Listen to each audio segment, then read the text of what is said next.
Hi అండి, ఇట్లు మీ సచ్చ. ఈరోజు నేను కాకరకాయ వెల్లుల్లి కారం చేస్తున్నాను. కాకరకాయ ముక్కలు చక్కెరల్లా కట్ చేసుకుని దాంట్లో ఉప్పు పసుపు వేసి కలిపి పక్కన పెట్టుకోవాలి. కాకరకాయలు తినడం వల్ల వచ్చే ప్రయోజనాలు చాలా ఉన్నాయి.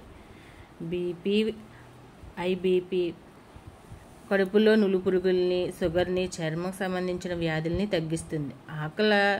ఆకలి రోగనిరోధక శక్తిని పెంచుతుంది, జీర్ణశక్తిని పెంచుతుంది. దానివల్ల చాలా ప్రయోజనాలు ఉన్నాయి.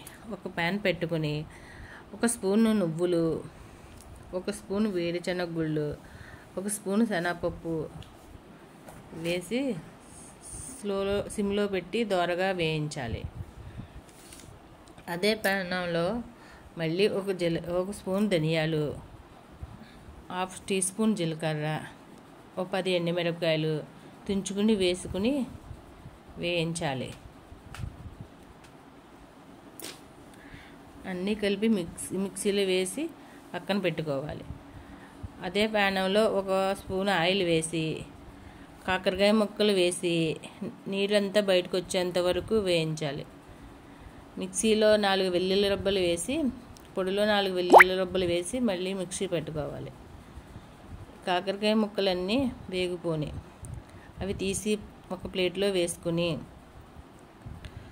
అదే ప్యాన్లో పోపు పెట్టుకోవాలి. 1/2 టీ స్పూన్ ఆవాలు, జీలకర్ర, 2 ఎండుమిరపకాయలు, 2 కరివేపు రబ్బలు వేసి కాకరకాయ ముక్కల్ని అందులో వేసుకోవాలి. వేసుకుని వాటిని వేయిస్తూ మిక్సీ చేసి పక్కన పెట్టుకున్న పొడిని తీసుకొచ్చి